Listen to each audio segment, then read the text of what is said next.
मंत्र और पिछले मंत्र में क्या फर्क है?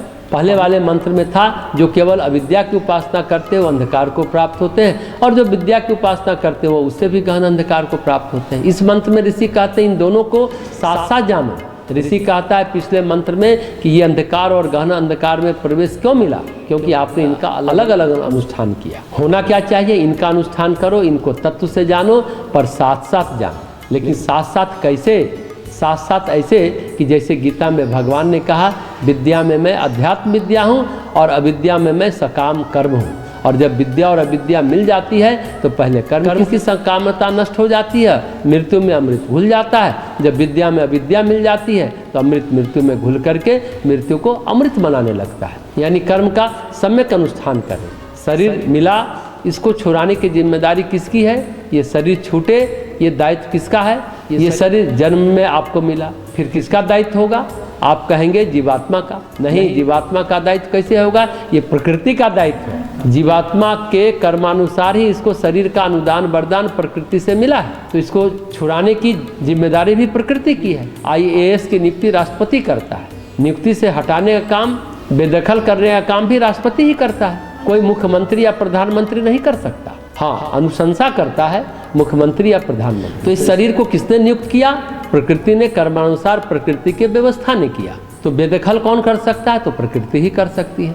बेदखल आप कैसे होंगे? जब कर्मों का सम्यक रीति से अनुष्ठान नहीं करते हैं। तो सम्यक रीति से कर्म करें। सम्यक रीति का तात्पर्य प्रारब्ध की जो भी पढ़ते हैं उनको तप करते हुए, ईश्वर का स्मरण करते हुए, भगवत भक्ति करते हुए उनको आप पार करें, न घबराएं न बचे। यानी परमेश्वर के अमृत तत्व को हृदय में धारण करके मृत्यु को पार करें, कर्म करते हुए तप करते हुए। ध्यान से समझें, आप अपने गुरु खुद हैं। ध्यान से समझने की बात है।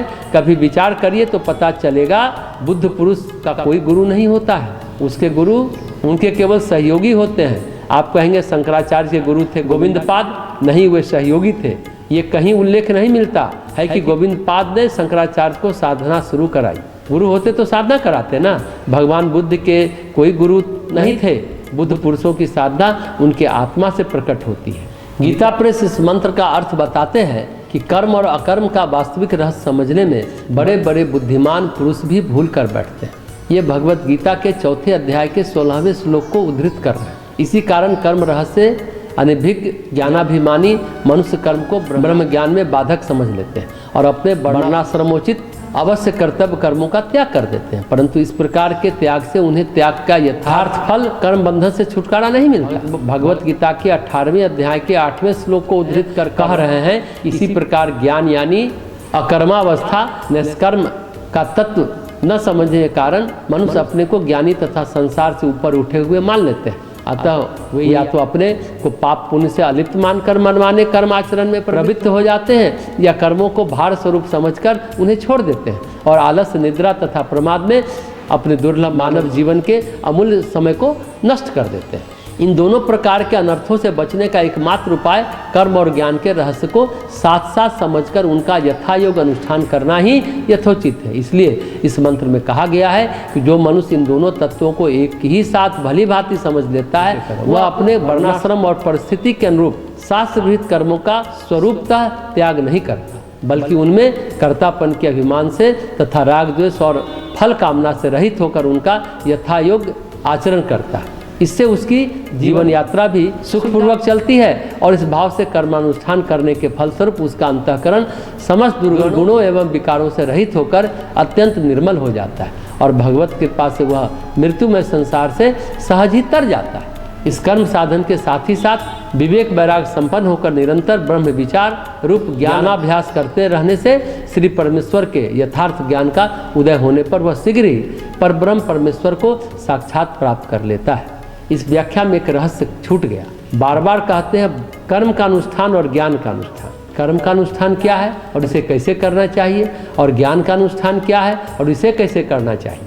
हमेशा देखें तो कर्म का तत्व प्रकृति के दायरे में है। प्रकृति का रहस्य कर्म है और परमात्मा का रहस्य ज्ञान है। आप जब कर्म का आचरण करते हैं तो पहले कर्म की परख करनी पड़ेगी, जानना पड़ेगा कि आपका स्वधर्म, आपके चित्त में प्रारब्ध की संरचना क्या है। कर्म की परख करनी पड़ेगी।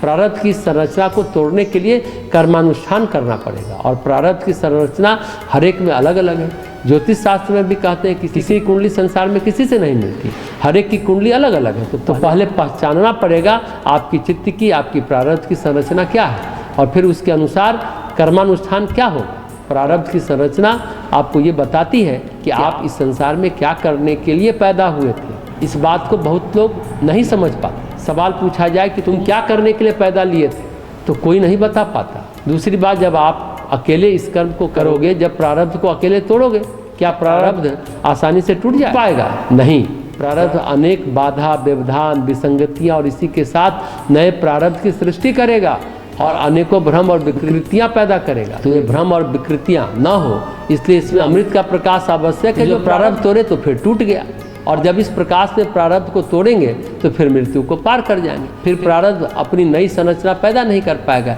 इसलिए आपको ईश्वर की भक्ति के, प्रेम के प्रकाश में ही प्रारब्ध समझ में आएगा, और प्रारब्ध के टूटने के साधन जुटेंगे और प्रारब्ध को तोड़ सकने में आप सक्षम होंगे।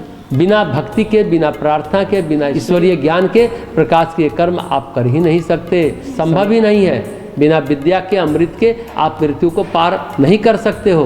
दूसरे तरीके से समझे, आप जब प्रारब्ध को समझने की कोशिश करोगे तो फिर जब आपकी पुकार होगी, आपकी भक्ति की, आपकी प्रार्थना की, वही आपके अंदर ईश्वर के तत्व को, ईश्वर की ज्योति को प्रकट और प्रत्यक्ष करेगी और आपकी भक्ति को दृढ़ करती जाएगी।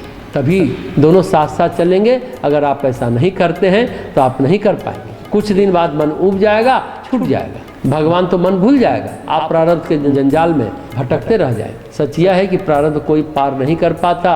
बोलने की बात है कि पुरुषार्थ से पार हो जाएगा। एक दो बिरले होंगे जो ऐसा कर पाते हैं, उन्हें अपवाद ही माने। पुरुषार्थ के चक्कर में नया प्रारब्ध बनाते फिरता है आज का इंसान, यही अविद्या है। पर भक्ति से सब संभव है। भक्ति वाला पुरुषार्थ बिना अहंकार के